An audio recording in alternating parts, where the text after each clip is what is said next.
Parmeshwari is asking, Dear Acharya Ji Pranam, in Katha Upanishad, the young boy Nachiketa attained the highest wisdom and immortality by the virtue of dispassion and the firm resolve to know the truth. Unless I resolve to know the self, there is no other way, it seems. Acharya Ji, kindly speak on the virtues of determination and dispassion Nachiketa had. Thank you very much. Love and gratitude, Parmeshwari.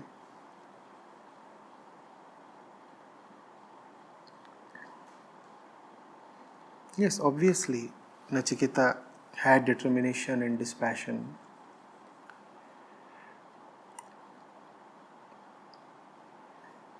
But do not think of that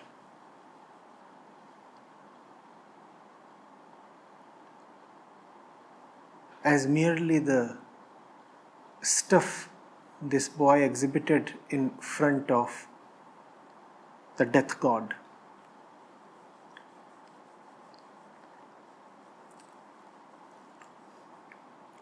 It is common for readers to say that Nachiketa's fearlessness and glory lie in standing unperturbed in front of death. Not quite so.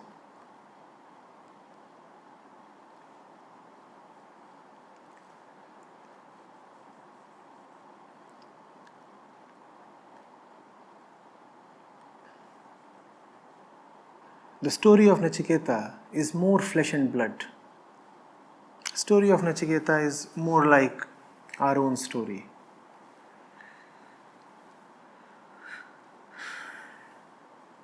And if it is more like our own story, then we have to keep the encounter with death god aside for a while and look at the more mortal aspects of Nachiketa's story.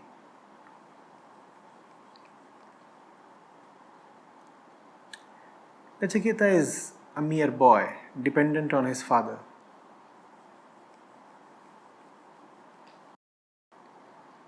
And he has the honesty and the guts to go to his father and say, of what use is all this that you are doing? Who will benefit from these old and sick and milkless cows? I assure you, Parmeshwari, that was more difficult than facing Yamraj. We glorify Nachiketa's encounter with Yamraj, and that keeps things safe for us. Glory to Nachiketa who stood unflinching in front of Yamraj. Nice, because we very well know that this encounter is a myth. We very well know that we will never have the occasion in our own life to stand face to face with the death god. At least not in the way the Upanishad narrates. We all will die. In that sense, we all will face the death god one day. But not in the way Nachiketa faced, not in the way of having a conversation in words and sentences.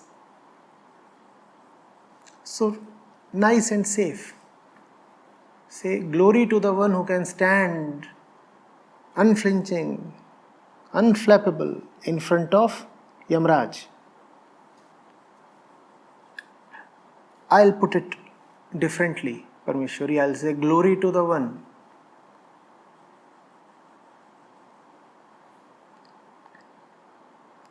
who is dependent on somebody close to him and yet has the guts to utter the truth and the guts to leave his home.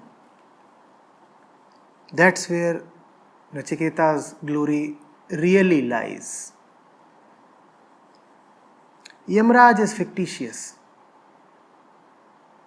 What danger is there in facing fiction? Nachiketa's father is not fictitious. There is great danger in facing someone real, especially when you are dependent on that real person.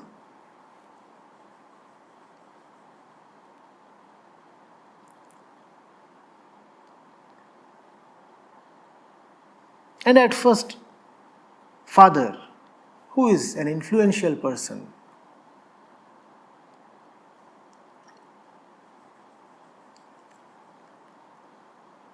keeps dismissing the boy away. But Nachiketa keeps pestering him. Finally, annoyed by the boy's pesky behavior, the father says, I am giving you away to death. Obviously, the father is just uttering some nonsense in a moment of rage. The boy has been annoying him. The boy has been questioning his moral authority. The father does not really want to put away the boy. The father just wants the boy to leave him alone and not irritate him. After all, it's a big ceremony that is going on. Thousands of cows are being given to Brahmins. The father is busy overseeing the arrangement. And the boy is chasing him. And the boy is saying, Father, hold. What the hell is going on? These are useless cows. You're donating them. What is the worth of such a donation? The father is saying, stay away. Can you visualize all this? Oh, the Katha Upanishad does not explicitly tell of all this. That which I am narrating consists of a lot of my own construction. But this is how it would have happened. Nachiketa, barely a teenager, and is chasing the father. Father, what really is going on? Look at that cow. Look, father, look. Half dead.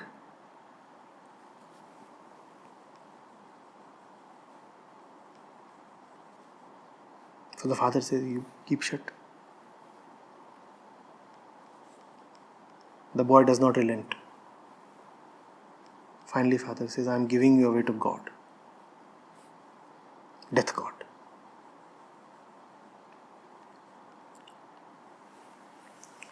And now comes the moment of glory, real glory. Nachiketa says, fine. If you are giving me away to death God, then here I go away to death. Parmeshwari, that's dispassion, that's determination.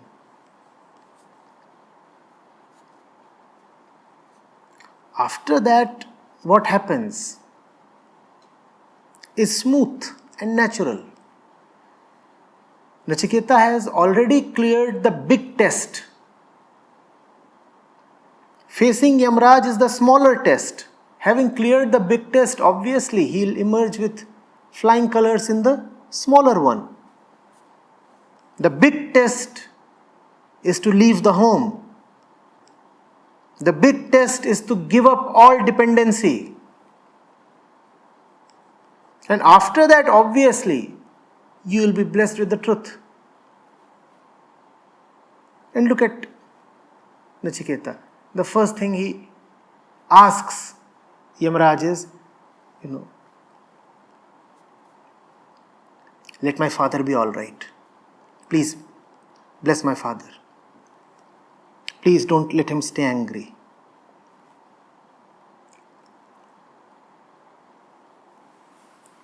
His father has done the unthinkable. And Nachiketa still has no bitterness. He says, God, first of all, you bless my father.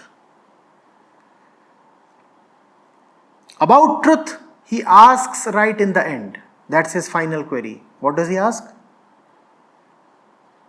Tell me that by which immortality is achieved. What really is immortality? He doesn't directly ask about death. He asks about immortality. And Yamaraj says, boy, you can have expensive toys if you want. You can have the best of foods if you want. The latest gadgets if you so please.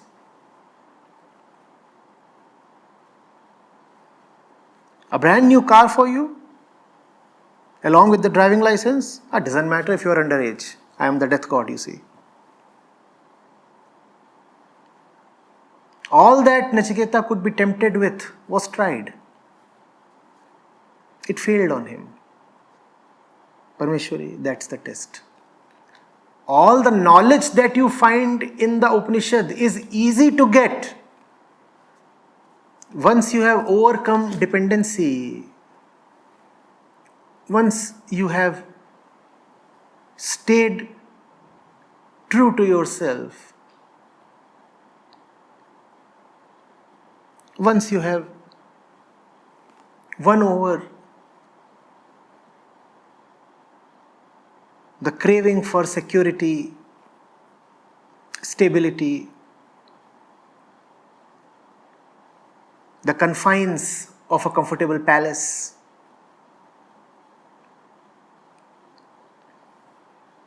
the comfort of a regular routine. Once you have been able to go beyond all this, then the truth is obvious. That is not at all difficult. All the great and golden verses that you come across in the Katha Upanishad, they will spring up right from your heart. They will not be distant or difficult anymore. Do you get this? Those verses are the easiest part. You start hearing those verses right in your breath. They are the easiest part. The more difficult part is right in the beginning. The more difficult part is when you ask your father for the truth, knowing fully well that he is not in the truth. You say, you nothing doing. Daddy, what is going on? Daddy says, kid, you very well know who provides your pocket money. And kiddo says, doesn't matter, Papa. I am prepared to give up the pocket money. I am prepared to give up the comforts. But tell me, what is all this cow business?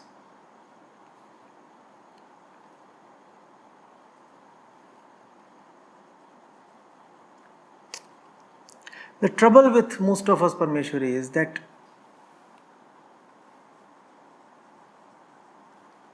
we do not cross the first hurdle.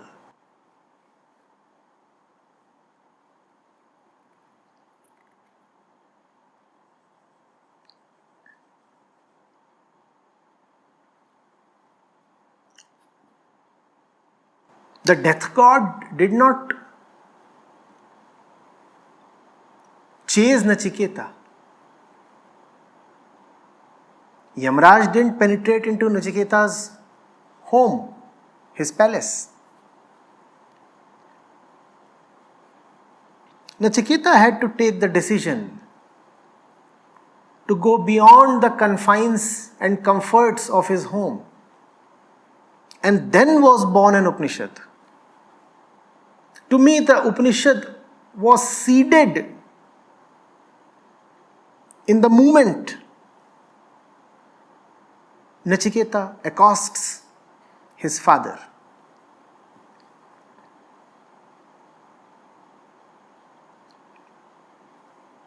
Even as Nachiketa is leaving the palace, I can see the father calling behind him,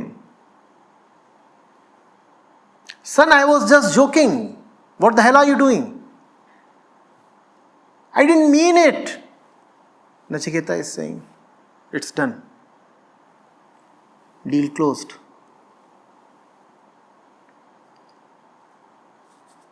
Yours is not a palace of honesty. Yours is not a palace where I'll be able to break free and stay free of the false. I'm quitting it.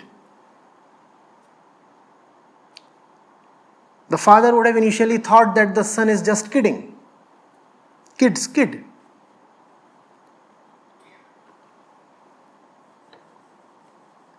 But then he sees that he is actually walking away. And now the father is trembling. And the father is going behind the son and saying, "Kiddo, you can have anything that you want. You want me to stop this ceremony? I'll stop it. Where are you going away? What will you do? What will you live on? You have no experience. You have no knowledge. What's worse, you have no money." Nachiketa is saying, "I'm going." Father says, "All right. The sun is setting. Stay over for the night. You can leave tomorrow morning." What is he hoping? The mood will change overnight. Nachiketa says, "No. Not one breath more in this place. Not that I hate this place, Papa. I still love you. But I have to chart my own course. If I keep living on your bread, freedom is not for me."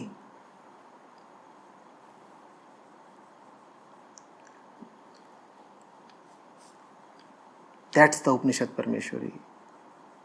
Not the dialogue between Yam and Nachiketa. That's how Katha Upanishad is usually presented, right? They say Katha Upanishad is the dialogue between Yam and Nachiketa. No. Katha Upanishad is the dialogue between Nachiketa and his father. After that,